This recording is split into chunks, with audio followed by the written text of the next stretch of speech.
Good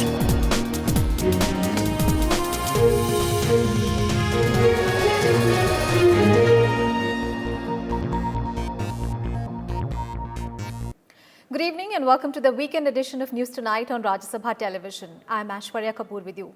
India's COVID-19 tally touched more than 8,20,000 with the biggest single-day increase of more than 27,000. All the updates on coronavirus pandemic and much more coming up ahead.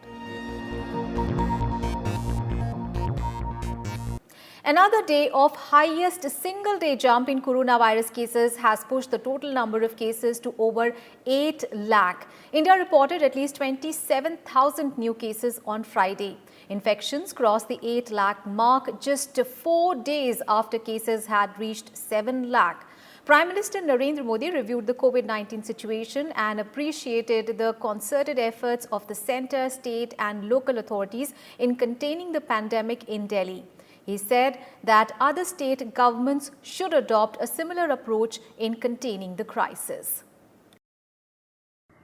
COVID-19 infections in India rose to over 8,20,000 with a record 27,114 new patients testing positive for the highly contagious virus on Friday. The country also witnessed 519 deaths during the period, taking the total number of deaths to 22,123. Over 5,15,000 patients across the country have recovered so far, taking the recovery rate to 62.78%. Over 2,83,000 are active cases. Maharashtra, the worst hit state, registered a record single-day jump of 7,862 new cases, taking the state's overall tally to over 2,38,000. Active cases in the state stand at 95,647. Tamil Nadu has reported 1,30,261 total cases of coronavirus and the death tally in the state has grown to 1,829. Out of the total cases in the state, 46,108 are active, while 82,324 have recovered. The national capital is third in terms of total number of cases. Delhi's COVID-19 tally now stands at 1,09,140.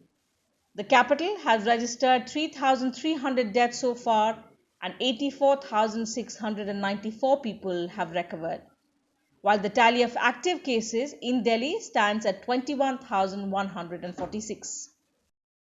With a focus on testing, states have tested a total of 1,13 lakh samples so far, including 2,82,000 samples on Friday alone. Independent experts have called for more testing as the test positivity rate in some states is very high.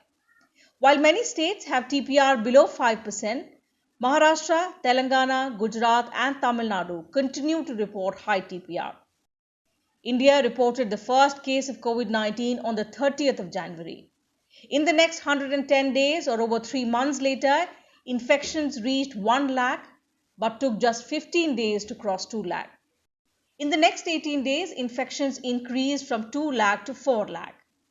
Another 2 lakh cases were added in only 11 days, but it has taken only 9 days for cases to go from 6 lakh to 8 lakh, indicating the relentless nature of the outbreak. While India is at the third spot globally after the US and Brazil in terms of the total number of cases, it is on the 8th spot in terms of fatalities. At 2.69%, India's case fatality is much lower than the global average. Amid a surge in COVID-19 cases, Uttar Pradesh, Bihar, West Bengal, Assam and Maharashtra have started to go back to lockdown mode in highly affected districts. A 10-day-long lockdown was announced in Pune district from the 13th of July. Thane has also extended lockdown till the 19th of July. Restrictions were imposed in Jammu and Kashmir's Rajouri district and a 3-day lockdown has also been imposed in Kashipur in Uttarakhand's Udham Singh Nagar district. Meanwhile, the World Health Organization praised the efforts taken to contain the spread of COVID-19 in Dharavi. From being a coronavirus cluster, Dharavi, one of the world's largest slums and densely populated areas in Maharashtra, has managed to contain the virus through aggressive action. Dharavi has only 291 active COVID-19 cases, while 1,815 patients have recovered. Bureau Report, Rajya Sabha TV. And the World Health Organization has called for aggressive action to control the coronavirus pandemic as global COVID-19 cases surpassed 12.6 million and claimed over 5.6 lakh lives. The United States topped all countries with over 3.2 million cases after 74,592 new cases were reported on Friday. More than 136,000 people have lost their lives in the country. Brazil has registered over 70,000 deaths and 1.8 million cases of COVID-19 so far. President Jair Bolsonaro, who is in self-isolation after testing positive for the virus earlier this week, has urged states to cautiously continue reopening despite the surge in cases. Underscoring the need for community engagement, the World Health Organization has said there were many examples from around the world, including Italy, Spain, South Korea and India's Dharavi, that have shown that even if the outbreak is very intense, it can still be brought back under control. Only aggressive action combined with national unity and global solidarity can turn this pandemic around. There are many examples from around the world that have shown that even if the outbreak is very intense, it can still be brought back under control. Britain on Friday allowed international travel without quarantine restrictions to nearly 70 lower-risk countries, including France and Italy. Japan recorded 430 new coronavirus cases on Friday, including 243 new cases in Tokyo, while South Korea reported 35 new COVID-19 cases on the same day. Australia's Victoria State reported 216 new cases on Saturday, bringing the overall cases in the state to 3,560. Earlier this week, Victoria closed its border with other states and locked down Melbourne for 6 weeks to curb the spread of the virus. China continued to register a decline in new coronavirus cases over the week, recording 2 new COVID-19 cases on Friday. No new case was reported in Beijing for the 5th consecutive day. Meanwhile, the World Health Organization has sent 2 experts to China to probe the origins of the novel coronavirus. The United Nations has called for fairer economic systems to ensure social justice amid COVID-19 crisis.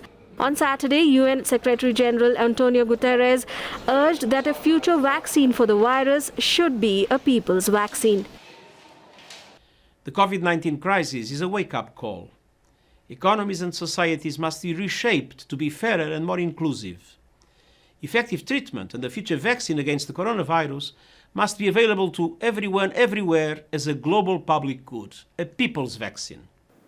On to some other news now. RBI Governor Shaktikanta Das has asserted that economic growth and financial stability are the top priority for the central bank.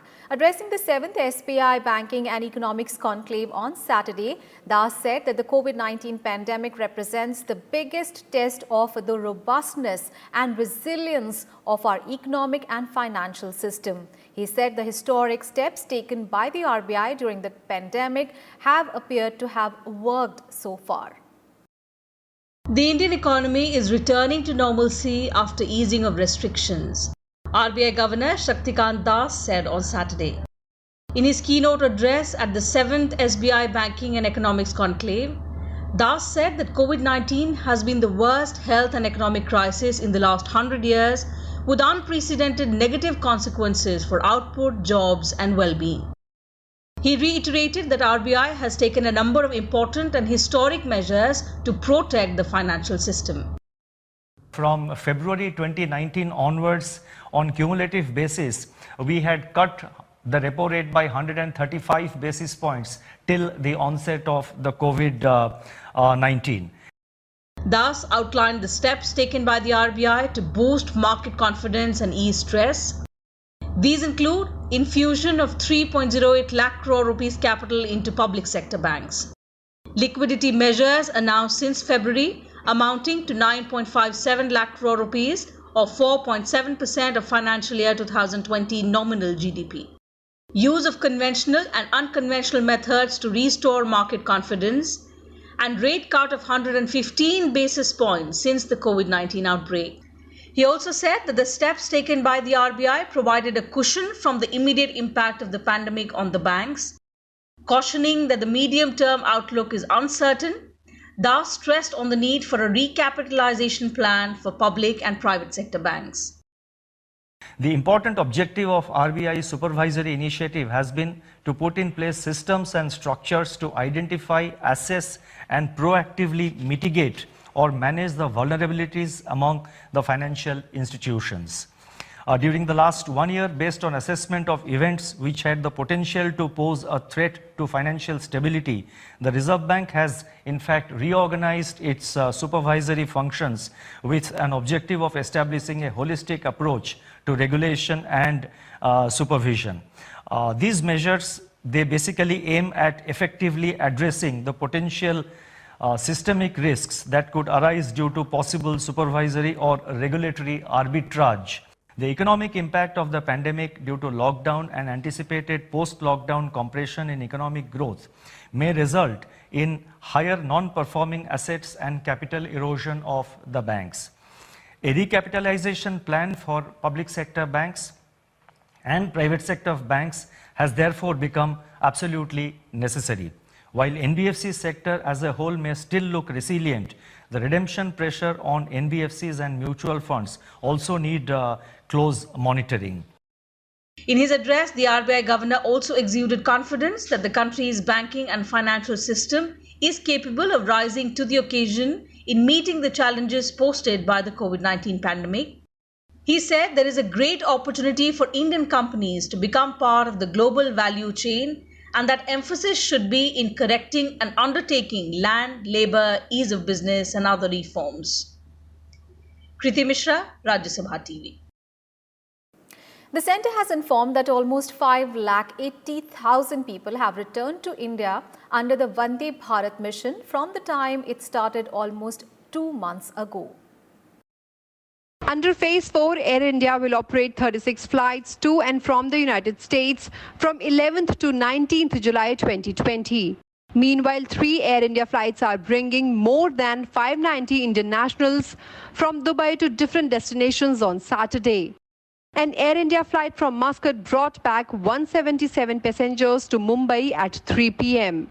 As many as 326 passengers are returning from Bahrain to Delhi and Kozhikode later tonight.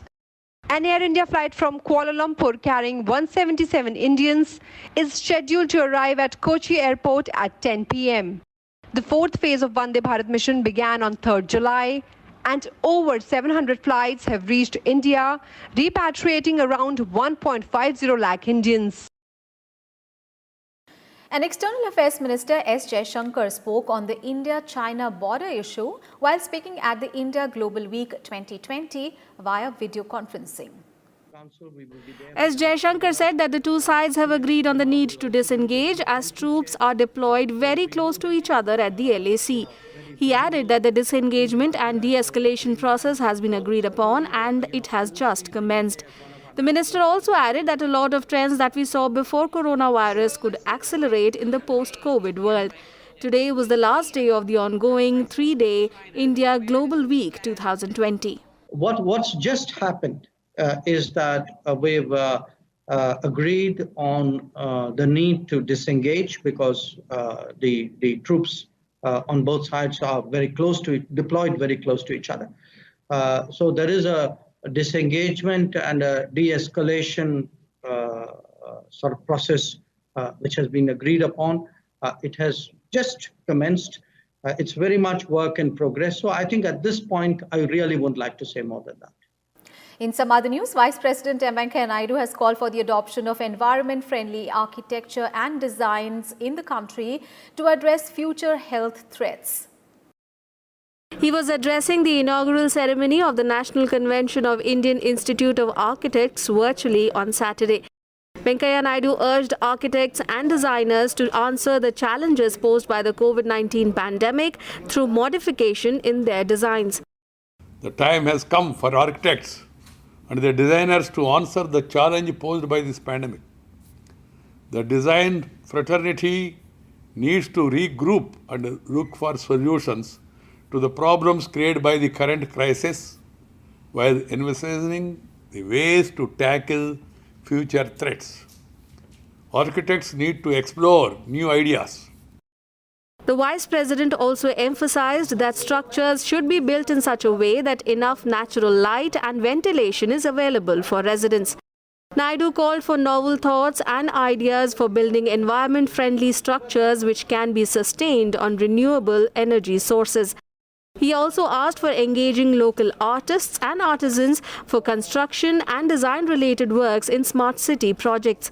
Such engagements, he said, would not only preserve the regional culture but will also provide employment to many people in the country. Welcoming future in the upcoming building projects. As we move towards developing smart cities and work towards realizing Prime Minister Shri Narendra Bhai Modi's dream of housing for all, we must also promote culture and heritage of the respective areas in these projects. Respective areas, because each region, each sector has something special. And amid the coronavirus pandemic, the Supreme Court has allowed court summons and notices to be served through digital medium, including emails, fax, and instant messaging applications like WhatsApp and also Telegram. In a first, the order passed by a 3-judge Apex Court bench headed by Chief Justice S.A. Bobde held that 2 blue ticks on a legal notice or summons sent via WhatsApp would legally demonstrate under the Indian Evidence Act that the intended recipient has seen the document. It added that if a WhatsApp user disables blue tick feature, then the notice may be served by email or fax. The CJI-led bench was hearing a suo motu case on the extension of a limitation in cases due to lockdown and passed these orders in view of the lockdown-related constraints where travel to post offices, courts and banks is not always possible. The top court has already been hearing cases through video conferencing since March, this being another important step towards digitization of judicial procedures. Interim Congress President Sonia Gandhi held a meeting with the party's Lok Sabha MPs through video conferencing on Saturday. A range of issues, including the coronavirus pandemic and the border standoff with China, were discussed in the meeting. Sonia Gandhi also discussed the current political situation in the wake of the COVID-19 pandemic and other key issues that would be raised by the Congress members in the next Parliament session. The Congress has been critical of the government over various issues, especially its handling of the pandemic, as COVID-19 cases have risen exponentially after the easing of the lockdown. The party has also criticized the government over the situation at the border with China in eastern Ladakh, where 20 soldiers were killed in a violent standoff with the PLA troops on the 15th of June. The Agriculture Ministry has undertaken several measures to facilitate farmers and farming activities at field level during the COVID-19 pandemic. The ministry said there has been satisfactory progress of sowing area coverage under Kharif crops. Rice has been sown in about 120.77 lakh hectares as compared to 95.73 lakh hectares during the corresponding period last year. Besides, about 64.25 lakh hectares has been brought under sowing of pulses as compared to 24.49 lakh hectares last year. The ministry also said oilseeds have been sown in over 139 lakh hectares as compared to around 75 lakh hectares in 2019. The ministry further added that coarse cereals have been sown in around 93 lakh hectares and sugarcane was sown in around 51 lakh hectares. In some good news, India's 2018 Tiger Census has set a Guinness World Record for being the world's biggest camera-trapping wildlife survey. And with this, India is now home to 75% of the global tiger population. Union Environment Minister termed this achievement a great moment. In a Twitter message, he said this is a shining example of Atmanirbhar Bharat. He also stated that India fulfilled its resolve to double the number of tigers 4 years before the target. Prime Minister Narendra Modi had declared the results of the 4th cycle of the All India Tiger Estimation 2018 on Global Tiger Day last year. It estimated 2,967 tigers, or 75% of the global tiger population, lived in India. The Guinness World Records website said that the survey conducted by India was the most comprehensive to date. The survey covered 26,838 locations and captured over 34 crore photographs of wildlife, from which 2,461 individual tigers were identified. Since 2006, the Union government has been conducting the census every 4 years, led by the National Tiger Conservation Authority and the Wildlife Institute of India. The survey concluded that India's tiger population had increased by roughly one-third, from 2,226 in 2014 to 2,927 in 2018. Guinness Book of World Record has recorded the Indian count of tigers as one of the success stories, and the largest ever camera trap for wild counting. In this category, Guinness Book has put India on the first spot. This is the vision of Prime Minister to protect environment and also ensure growth. It is World Population Day today, and the day is being observed since 1989 to garner the world's attention towards the urgency and the importance of population issues. With the current global population at 7.8 billion, the theme of World Population Day 2020 is to raise awareness about safeguarding sexual and reproductive health needs and vulnerabilities of women and girls during the COVID-19 pandemic. The concern for India on World Population Day is clear. It has just 2% of the world's land mass and 16% of the world population. In a tweet, Health Minister Dr. Harshvardhan said, family planning is not only the bedrock for attaining sustainable development, but is also instrumental in reducing poverty and achieving higher living standards. He also chaired a virtual meeting organized by the Health Ministry. स्वयंसेवी संस्थाएं हैं, educationist हैं, वो सब उन लोगों को शिक्षित करें जिनको की आवश्यकता है इस बात को एप्रिशिएट करने की कि अगर परिवार छोटा होगा, परिवार जो है संगठित होगा, नियोजित होगा, तो निश्चित रूप से हर परिवारजन जो उसके पास रिसोर्सेज अवेलेबल हैं उनको बेहतर ढंग से अपने बच्चों की परवरिश के ऊपर खर्च कर सकता है, अपने बच्चों को बेहतर स्वास्थ्य की, शिक्षा की सुविधाएं दे सकता है। और यही संदेश हमारे प्रधानमंत्री नरेंद्र मोदी जी ने पिछले वर्ष अपने राष्ट्र के नाम 15 अगस्त को दिए गए संदेश में देशवासियों को दिया। And the weather updates now. Thunderstorms with rain are likely to continue in adjoining areas of Delhi in the next 24 hours. Very heavy rainfall is also expected over Bihar, West Bengal, Sikkim, Uttar Pradesh, Assam, Meghalaya and Arunachal Pradesh over the weekend. Heavy to very heavy rainfall is predicted over Nagaland, Manipur, Mizoram, Tripura, Uttarakhand, North Punjab and North Haryana over the next 2 days. Monsoon conditions are likely to revive over West, Central and Northern plains during 14th to 16th July. Parts of Assam could have heavy rains once again over the weekend. The Indian Meteorological Department has placed a red warning over the state, instructing people to protect themselves from rough weather conditions. The flood situation has deteriorated after improving since Monday. 12 districts are still affected with over 400 villages underwater. Meanwhile, continuous rainfall in the past 4 days triggered landslides and a flood-like situation in Arunachal Pradesh. 7 people were killed while 1 is missing in landslide-related incidents. In some World Weather Report, freshly formed tropical storm Faye began to sweep across the northeastern United States, bringing moderate to heavy rainfall and potential flooding in some areas. Along New Jersey's coast, rain battered beaches and boardwalks and flooded local roads. Winds are expected to diminish as the storm reaches New York's Hudson River Valley, Connecticut, and western Massachusetts in the next 24 hours, with the risk of localized flash floods.